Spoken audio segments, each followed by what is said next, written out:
Alright guys, so I've been going through the electoral roll and I've noticed that a lot of you actually aren't registered to vote.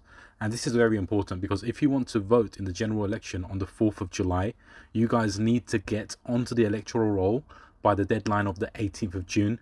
Anyone who does so after the 18th of June will not be eligible to vote on the 4th of July, right? So it's really not that hard. You just go to the government website. It takes 5 minutes of your time. I'm going to show you guys how to do it. So basically click on the link that I have in my story, and then you're going to open up to a page where it has some information about how to register. And for most of you, it's just literally about clicking where it says start now.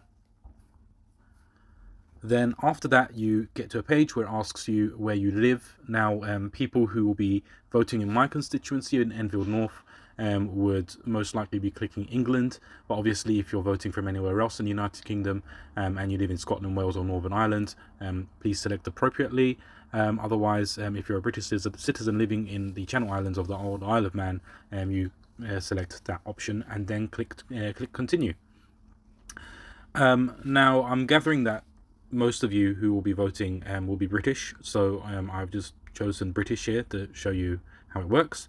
But Irish citizens are also allowed to vote in the United Kingdom if they're residents here, as are residents of some different countries. So again, click the one that applies to you and then go to continue. The next page is asking for your date of birth. I hope that everyone knows what their date of birth is, and if you don't know, your best bet is to ask your parents, and if they don't know, please check your birth certificate. And again, if you can't find a birth certificate, then you've got bigger questions that you need to be asking yourself, as in, were you even born? So yeah, put in your date of birth and then click continue. Then it's asking your name. I've written SpongeBob SquarePants here as an example. Please do not put SpongeBob SquarePants as your name. Please put your real name as it is on your birth certificate and your ID documents. Please don't put any nicknames or Facebook names. Just whatever your real name is, put it in. First name, middle name, last name, and then click continue. Now, has your name ever changed? Again, click the one that applies to you. I've clicked yes no, because my name has never changed.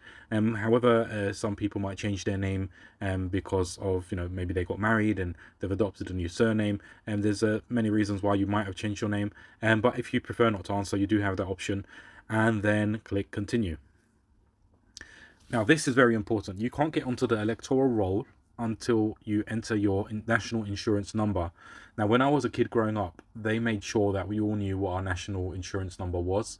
Unfortunately, the younger generation nowadays, they don't seem to know this, especially those of you who have just turned 18 and are maybe voting in your first ever election. Now, if you don't know your national insurance number, the easiest way to find it is to check your payslip. Or a benefit letter. You may have a national insurance card which was sent to you by post. If you don't have any of these things, then your best bet is to get in touch with the HMRC and ask them. Once you enter the national insurance number, then you click continue. Then you have to enter your postcode, and this will have to be the postcode of the address where you would like to be registered to vote. So please don't enter any other postcode. Now, for those of you who are in Enfield North, where I'm running, the best way to know if you are able to vote for me or not is to see if your postcode begins with EN1 or EN3. If it begins with EN1 or EN3, there's a high chance that you are actually in my constituency and you can vote for me. EN2, as far as I am aware, only a small part of EN2, the EN2 postcode, is in the Enfield North constituency. The vast majority of the EN2 postcode is not. So if you're in EN2, make sure that you double check where your constituency is. And then once you've entered your postcode, you click continue. Now, this is the part where you enter your address. From your postcode, the system will able to bring up a list of addresses that you can scroll down and select the correct one. To do that, you can click on the tiny little arrow on the right hand side of your screen, which is in the bar with the black border, and the list of addresses will come up, and you find your address from there, you select, and then you click continue. However, if you can't find your address on the list provided, then click where it says I cannot find my address on the list, and then you will enter it manually. Then on the next page, it asks you if you also live at a second address. Now, you can't be registered to vote from two separate addresses. It's not allowed. So most of us will only have one address. So you click no. Otherwise, click one of the two other options, which is living at two homes or being a student. So yeah, you figure that out and you decide which address you're voting from. Then click continue. Now, have you permanently moved out of another address in the last 12 months? Most of us don't move that often, so most of us will be answering no to this question. However, those of us who have moved would need to select the appropriate option, and then more details will come up. After you've done that, then click continue.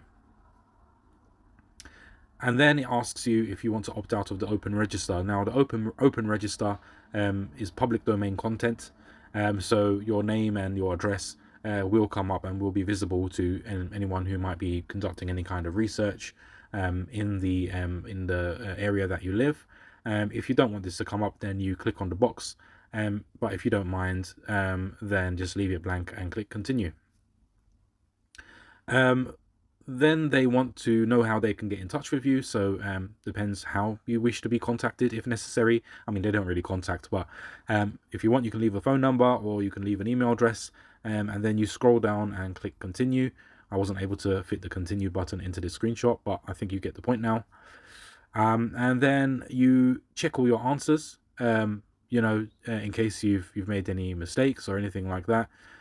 Make sure you scroll all the way down to the bottom, and if you're happy with all your answers, then you click where it says I accept and send my application. And just keep in mind, guys, that if you are providing false information, you could possibly go to prison for up to 6 months or be fined. So please make sure that you are doing this correctly. And then that's it, really. After that, within a couple of days, you should be registered onto the electoral roll.